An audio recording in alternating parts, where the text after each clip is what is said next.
welcome to our Veterans Breakfast Club YouTube channel. Please do subscribe if you like what you see and join our wonderful community of listening. Every veteran has a story and we want to hear yours. Enjoy the program.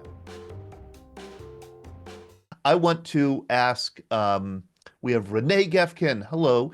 And I'm going to have to admit, normally I'm shameless enough that I would never admit this, but because Renee's here, I have to admit that Renee is the one who came up with the idea for this program. She said, like, why don't we do, military love stories? And I thought that was a fantastic idea. Renee, thank you for joining us. Oh, okay, I can hear you. Oh, okay. Renee, you were Navy hospital corpsman. Yes. Can you guys hear me okay, guys? I've had brain surgery, so sorry, no closed captions. Okay. So I could do my volume a little better Oh, if no, you no, can't no. hear We can me. hear you Okay. fine. We can hear you Okay. absolutely fine. And I'm Yeah, going I to, joined in September of 1974 and went to boot camp in Orlando, went to course school in Great Lakes. Then I worked a year in Connecticut in the emergency room. And then I got to sea school to be a psychiatric technician. And I went to Fort Sam Houston in Texas, of course, and then Oakland Naval Hospital for my practical.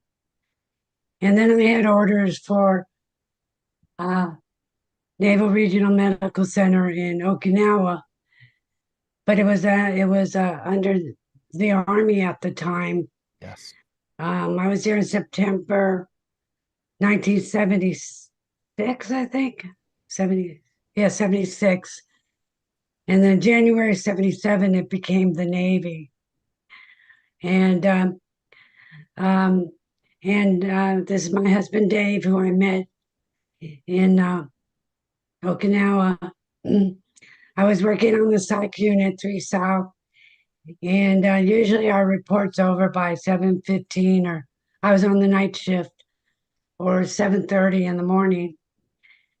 And unfortunately, that report didn't get over till 7:45. And I was doing the E-5 Naval leadership examination at 8 o'clock. So I hurried up and ran down to the examination room. And there was only one spot open. And it was across a guy who looked like him. And all I know is I'm starving, and I didn't think I'd pass it because, the naval, and I'm sure all the military leadership examinations, they cover every topic, including how to paint a ship, and how to set boilers and repair hulls on the ships, and auto mechanic. And I was only in medicine, but I tried anyways. So as I'm waiting there thinking about, my stomach not growling, the guy across from me asked me who I was and how long I worked there. And he had just been on the island for 2 or 3 weeks. And he goes, well, where do you work? And I said, I work on 3 South, the psych unit. And he goes, no, you don't. And I'm like, what? He goes, I've never seen you there. And I'm like, I'm thinking, who the hell is this person talking to me? Because I've been in the unit for a whole year. So we're talking about other stuff, and then it's time to start the test and everything. And as I said, I never passed it. So I believe this was the end of September, because for the month of October, I went back to Texas and California to see my boyfriend and to see my family in California. So when I got back to Okinawa, I know it was after October 30th, because if you don't pick up your check, your check, Yeah. the nurses will keep it in the narcotic locker. So you have to ask the nurse to open it for you. So the nurse on charge was in our quiet room with a patient, and this guy was standing outside, just for backup in the doorway. So I'm waiting for the charge nurse to finish talking to the patient, and this guy is looking down at my hand, and after the third time, I go, "What are you doing?" And he goes, "I'm seeing if you got a wedding ring." And I'm like, no, totally forgetting that I saw him a month and a half earlier. So I got my check, and then the nurse said, "Now you're going to start working with Dave Geffken on the night shift this coming Friday." And I'm like, "Okay, hi, how are you?" So we on the night shift. It was about 3 or 4 in the morning when it's kind of slow, so you can eat something there or do whatever. So he asked me, he goes, "So you went to Texas to see your boyfriend, eh?" And I go, "Well, yeah, kind of." He goes, "Did you go anywhere else in Texas? I mean, anywhere else?" And I go, "Yeah, I went to California." He goes, "Well, we're out in California." And at that time I was from a small town and nobody in the entire world ever heard of it. So I said, "Well, do you know where Lemoore Naval Air Station is?"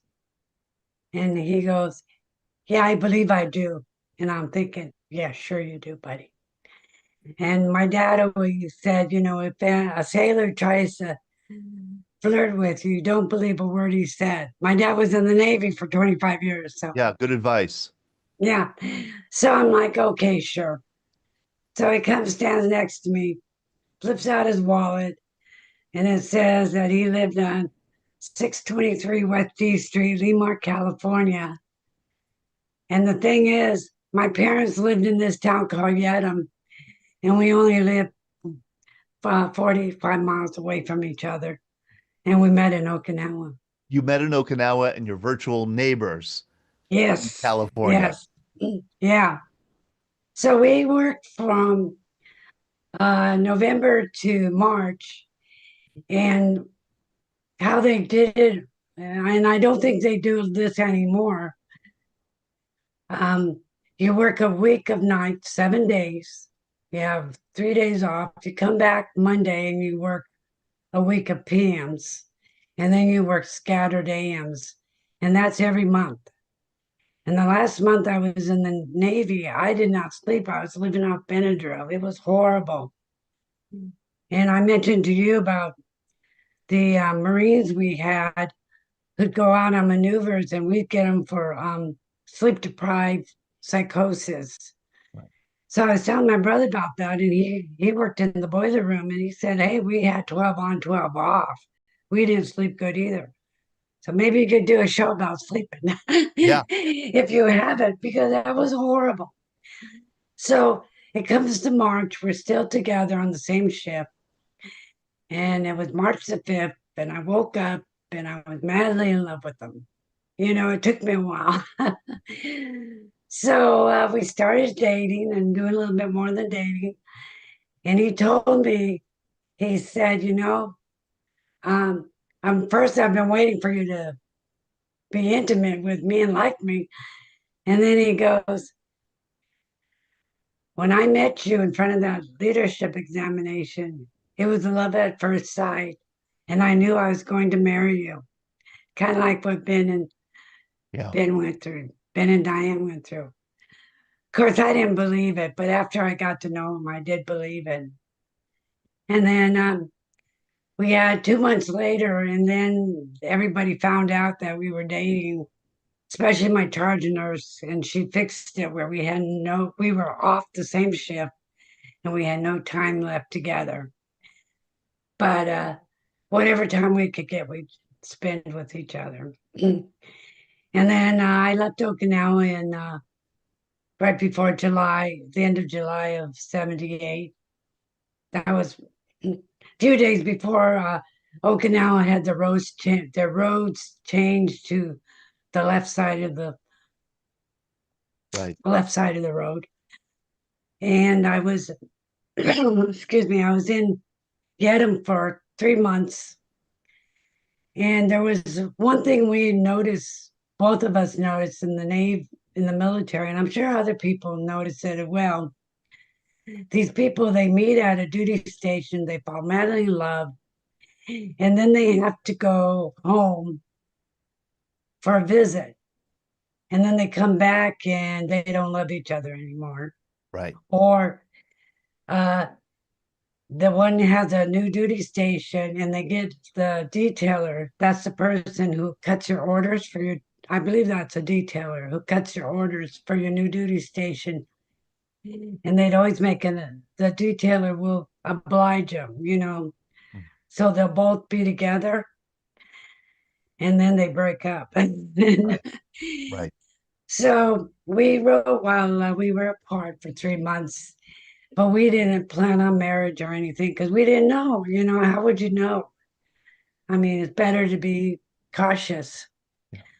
So he came home from Okinawa on December 15th, and we did realize that we did care about each other and we wanted to get married. And so we waited till after Christmas. So we got married on December the 28th in Las Vegas. And and then this picture is us having a reception at my uh, grandparents' house. Well, Vegas is only 10 hours from where we live, so it's not that big a deal. Spoken as a true Westerner, only 10 hours. Well, we are California, the freeway people. We love Right. our roads, and then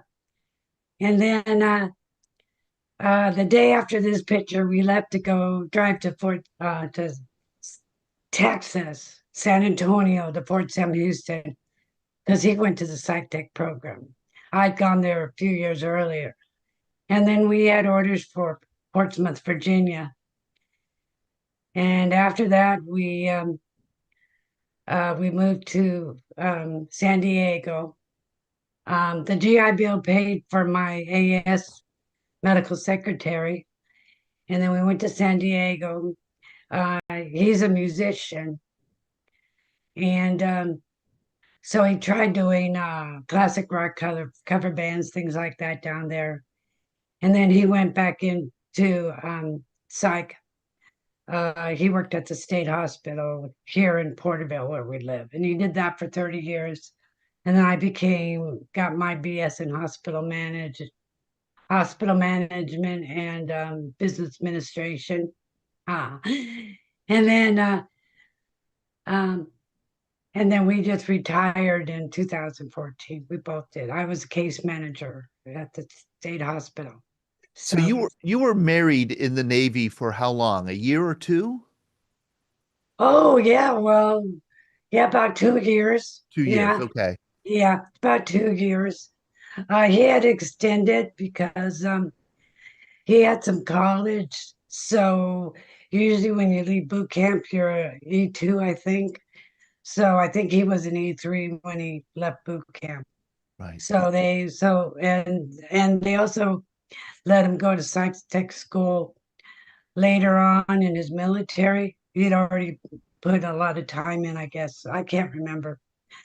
So so we had 2 years, and um what's really odd is when right before I got out of the service, nobody tried to talk me into re-upping. I guess they didn't do for women back then. But with him, they had him go down. They tried to get him to re-up and give him a bonus, but he had no shipboard duty. So he would have had to re-enlist for 6 months. I'm no, sorry, 6 years, 4 years being on ships. Right. And Right. we're going, I don't think so. And that's just what we were talking about, how difficult it can be to have a My dad relationship. was true Navy, and he was gone 9 months, out of every year it seemed like, and when Diane and Ben said all the moving they did, we did the same thing, you know. So, Renee, thank you so much for coming oh, and thank sharing the you, story of you thank and you. Dave. And thank you also for suggesting that we do this program. Oh, well, something. I know you do the YouTubes, but my little grandson, we had two daughters, and I got a little grandson now. And I was telling my daughter, well, now he'll get to know how his papa and Nene got together. Oh, that's So, great. so this is really a good thing, especially Ben and Diane, for your grandkids too. Yeah, they'll be able to watch You it. Isn't know. that wonderful? Thank you, Renee. Yes. So thank you.